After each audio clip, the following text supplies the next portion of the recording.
Ono što treba pomenuti, prosto je nezaobilazno da se pomeni jedno veliko čudo koje se desilo, a to je loza svetog Simeona Mirotočivog, koja je iznikla iz njegovog groba.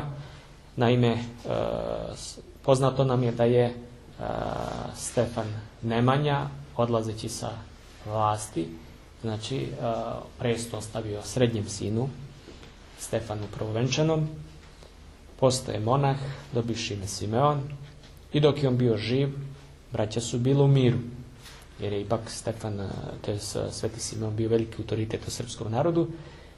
Po smrti njegovoj dolazi do sukoba među braćom i nastaje jedan, kažem, građanski rat u Srbiji.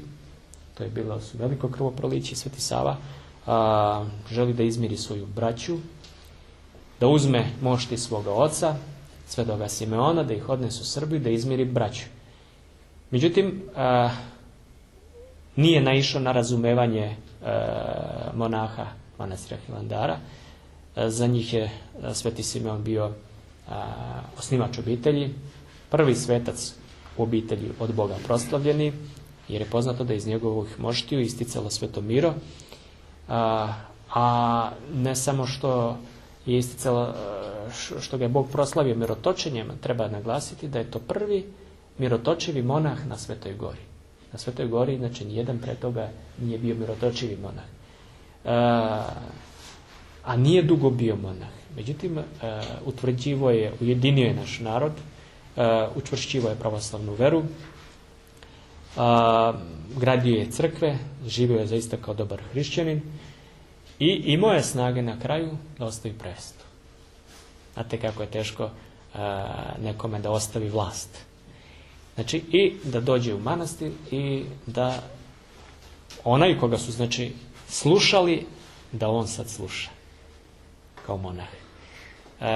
I zaista Bog ga je za to, njegovu veru, za njegovo smirenje, za njegovu ljubav i proslavio time što je bio prvi mirotočivi monah na Svetoj gori. Kažem, Sveti Sava ne nailazi na razumevanje bratije manastira da uzme mošti i oni ne dozvoljavaju.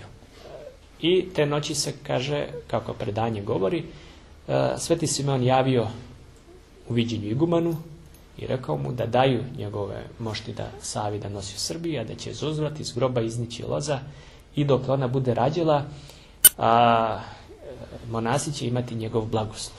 Će biti čudotvorna, da će razrešavati neplodstvo bračnih ljudi, znači koji nemaju decu. Vi znate koliki je vek jedne loze, a ovoj lozi je već preko 800 godina. Znači, ona je iznikla iz groba kroz zid, niko je ne obrađuje, da kažem, niko je nema nigde da je zaliva, jer je ona, znači, korenom unutra u crkvi. Samo što se orezuje, znači, u proleće i što se bere grožđe u jesen. Na uzdiženje časnog krsta, znači, tad se bere grožđe, svećuje se u crkvi. Ko se nađe u crkvi, znači, tada na blagoslov dobije pokoje zrno da pojede, da okusi, a ostatak se suši, znači daje se na blagoslov onima koji nemaju decu. Ja sam lično svedok mnogih ljudi koji su dobili decu uz pomoć loze Svetog Simeona. Godinama nisu imali po 7, po 10, po 15 godina, po 20, ali treba imati vere. Kako kaže naša crkvena pesma, idježe Bog hoće, pobježdajeca jeste stačin, što znači tamo gdje Bog hoće, pobeđuje se prirodni zakon. Jer ko je dao taj zakon? Ko je predao prirodni zakon nego Bog?